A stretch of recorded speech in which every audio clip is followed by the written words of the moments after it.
The Thermaltake Flowring RGB 360 TT Premium Edition sports 3 120mm Ring Plus RGB fans and a glorious LED water block with native support for socket AM4 and LGA 2066. Superior cooling and a swarm of software-controlled addressable RGB LEDs make this CLC a perfect pairing for your unlocked CPU. Click the link in the description for more info.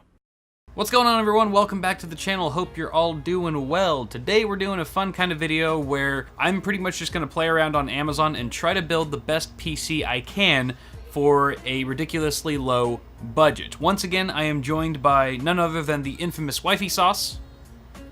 She was hiding behind me sneakily the whole time. She's just gonna be chilling in the background. And actually, maybe you can help me with this video a little bit, honey. Sounds good. So I'm gonna be trying to part out the best PC I possibly can for a very low budget, but I haven't really decided what that budget is going to be yet. So maybe you could just toss out a number. Again, a budget PC, I'm gonna say let's do less than $700. Could be any number you want. $500 PC before, right? I did do the $500 VR PC back in the day. Sure. Why don't we take it down a notch and do $400? $400. Okay. Wow, you're really putting the pressure on. $400. Let's see if we can do it. Okay, so $400 is the price point, but I don't want to cut too many corners at the same time. You can build like a $200 PC, no problem. But if you're gonna try to game on it, you're gonna be making some huge sacrifices along the way. So let's see if we can have our cake and eat it too. Starting with the processor, let's see, the best bang for the buck processor under $100 has to be the Intel G4560, perhaps. It's 83 bucks. It's supposed to be way cheaper than that. Well, there's one down there for 53. That one for 53, that's the G4400. Oh, sorry. This is G4560 right here. Oh. See, this is a better processor. It's a dual core, but it has 4 threads because it supports hyper-threading. But it's a very good price to performance chip. It's LGA 1151. It came out Q1 of this year, I believe, so it's fairly current. It's got Intel HD graphics, but we're gonna try to get a discrete graphics card in here.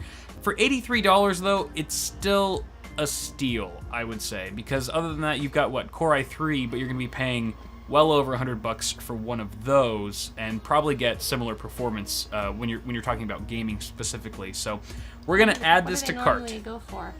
What, a Core i3? Oh, these? Yeah. I think when they first came out, they were like $70, maybe 65, around $70.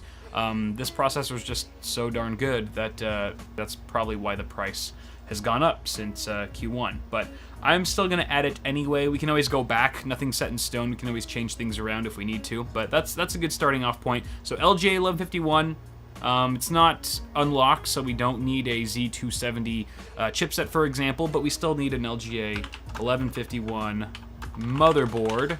So let's do price low to high. Oh no. My favorite sorting option. Look at this. $47. $47 for a Gigabyte GA H110M M.2. Oh, it's got an M.2 slot on it. Probably won't do us much good at this price point, but you never know. Micro ATX board, which is fine. You can usually find some pretty cheap cases that are micro ATX. Oh, it's only got 2 DIMM slots, which for a budget build isn't an issue unless you really want to upgrade and max out the RAM later on. But look at that. I mean, it's pretty basic. It's only got a 4-pin EPS connector for the CPU. It's got a PCI Express by 16 slot there. That's good. USB 3. I'm gonna say we do it. Wait, hold on. What's the next one up? There's a $47, also the same price. One. Oh, this is LGA 1150 though. Screw that. And then it gets more expensive for the other ones. Okay, we're going with this. The H110M M.2. Adding that to cart. Good. No, we don't want a 4-year peripherals. You want a 4-year peripherals plan? Nah. Peripherals protection plan? We don't need it. For $4, it's only $4.79. Yeah. We have a budget of $400. You're right. We're already at $130 though. Way to stay frugal. We are already at $130. I don't know if you can do this. I think we can. So let's get the other big component out of the way next, which would be the graphics card. Now it can be kind of tricky because with all the cryptocurrency mining that I was talking to you about, how that's been inflating the graphics card prices. Right. Fortunately, some of the lower end GPUs haven't been hit as hard with the inflated rates. Right. So let me see what a GTX 1050 Ti goes for. these days. Ooh, yeah, that's still Yeah, that's eating up a lot of our budget like right there. 160, 150. 170. We need a card that's closer to 100, I think. So let's just remove the TI, and we have the GTX 1050, which still has a 2 gig frame buffer. That's still a little pricey. I think we can find yeah. $109 for an MSI Gaming GTX. I actually have this card. I'm pretty sure it's ever so slightly faster than the RX 560, even though they're about the same price. 2 gigs. Let's do it. Add to cart. 4-year PC peripherals protection plan. $22? For $22. You sure? Yeah. All right. That was a trick question. You answered correctly. $239 so far. We still have quite a few. $170. But you know what? We have our big ones. We have our 160. CPU, our motherboard, and our graphics card out of the way. And those are like the money eaters for sure. So Okay. next up, we gotta have RAM. We need the RAMs. You could get away with 4 gigs. You could, but it would be difficult to run certain AAA titles that just demand more of that particular resource. Sorry, my phone's going off. Battlefield 1, I know, is known to get a little bit of micro stutter if you only have a 4 gig stick in there, if I remember correctly. So let's do 8 gigs. It's gonna be tough, man. How much does 8 gigs of DDR4 go for these days? What's the cheapest you can find it? Crucial, 4 gigs. So we could get 2 of these. It's $30, $31 for 1 stick. Is this ECC? I don't think so. I think this is just a normal. ECC. ECC is like it's like server grade memory, so it wouldn't work technically in this gaming PC we're building. I see. I mean, it's not flashy by any means, NAND flashy. No, it's definitely not. But it's functional, assuming it works out of the box. So probably doesn't even come in a box. This probably comes in like a Ziploc bag. But for $31, we could get 2 of them. And we would have dual channel, and that would be better than just a single DIMM in there. Look, so you can get professional installation for only $81. Oh wow, great. For more than double the price of the product you're buying, we'll install it for you.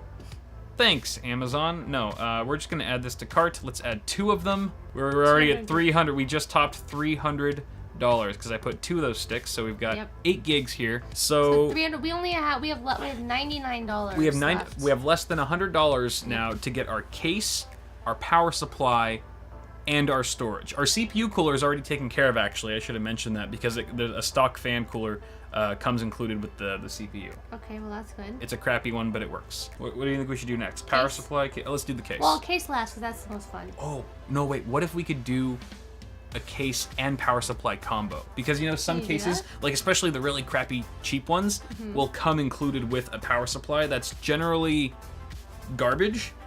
But if you're trying to save a crap ton of money, it could be an option. I'm not going to say a good option, but it's an option. So let's save case and power supply for last. Let's do storage.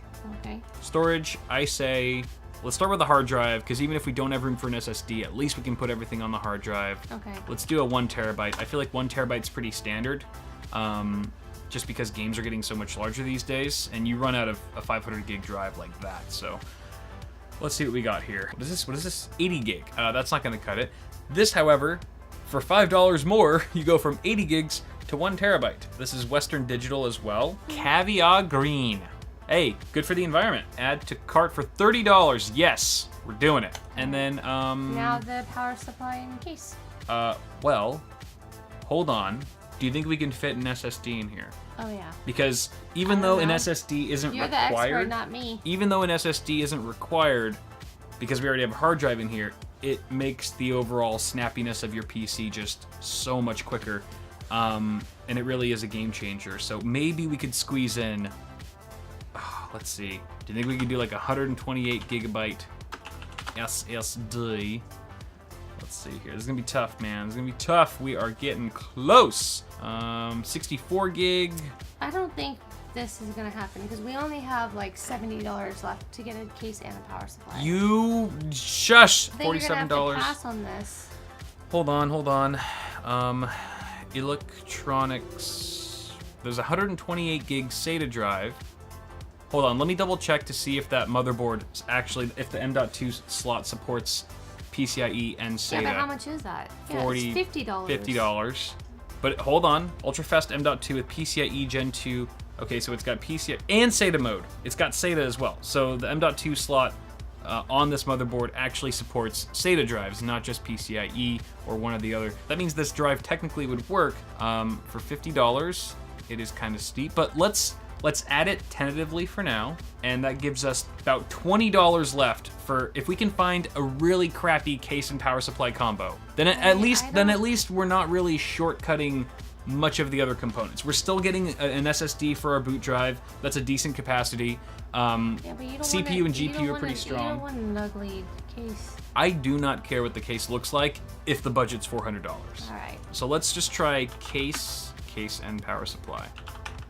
So we've got this Logisys 480 watt. See, look, this one comes with a 480 watt power supply, but it's $45. So that's so do lowest too. Yes. Oh. Zalman ATX. Does this come with a power supply? Shoot, it does not. It does not. The Rosewell. Rosewell. Come on, Rosewell. Oh, wait.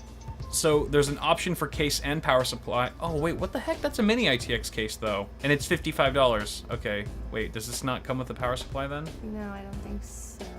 No, it doesn't. We might be in trouble here, honey. I think we're going to have to get rid of You might. the SSD that you just put in front. Hold on, what is this? Cables Unlimited ATX. Oh, that is ugly. That's That a is special kind of real ugly. Oh, man. Only a mother could love a case like that. That is awful looking. That's pretty gruesome. Hey, at least no one would steal your system, right? No one would like walk into a LAN party, look at that thing, and be like, "That's coming with me." But it's $30, so I mean, you wouldn't really go that too far over the budget. And it comes with a 300 watt power supply, wait. which is enough for our CPU and GPU. I think it's like 75 watt TDP on the GTX 1050, probably 65 watts, I would guess, or thereabouts for the G4560. What is this? Crap, I don't think it has a power supply. For your budget, it's going to be hard to find the two together. Nothing's impossible. Get rid of your SSD. I can do it. Get No, rid of it. Getting rid of the SSD would kill me. That's a huge Then compromise. you're going to have to do the ugly case. Go back to Mr. Ugly. Really? We're going to go with the... Oh, man. Are we doing this? There's only one left in stock. It's popular. I'm shocked. Hey, you know what? It's got ATX support. It'll support our motherboard. Let's freaking do it. Oh man, this is gonna be the ugliest computer you ever built. Add to cart at $410. So we did go over A little bit. a little bit over, but $10 isn't bad. No. Honestly, most people have $10 at least to fork out if they were going to buy a PC like this. And this is cool because this is not too far away from like the price of a console. So if you were considering getting like an Xbox One or PS4 Pro, for example, or even one of the next generation consoles, I don't even know the names of them, but for $400, I think that's a pretty good deal. Do you think we should just buy this stuff and like build it later? Yeah. Okay, good answer. So here's a final look at all of our parts for this $400 PC. It's looking pretty good. I think we'll be able to run most games, even some of the AAA titles at high settings, because the GTX 1050, it's a pretty damn good bargain. From what I've seen on like benchmark reviews and stuff like that, it's gonna pair really nicely with the G4560. So I'm really excited to actually see this all built and tested. So I guess you guys can consider this the end of part 1 to this little mini-series build. Thank you, Wifey Sauce, for joining me along. And thank you guys so much for watching. Let me know what you think of this parts list in the comments below, and feel free to toss us a like on the video if you enjoyed it. She's putting fingers in my ear now, so I'm gonna go, and have yourselves a great day. Subscribe to the channel if you haven't already. Bitwit Ultra. Subscribe to Bitwit Ultra, my ad-free early access channel, for $1.50 a month. The first 2 weeks are completely free, and you can back out any friggin' time. All right, guys. Okay. Yeah, thank you. All right. I'm gonna go now. All right. Bye, guys. Bye.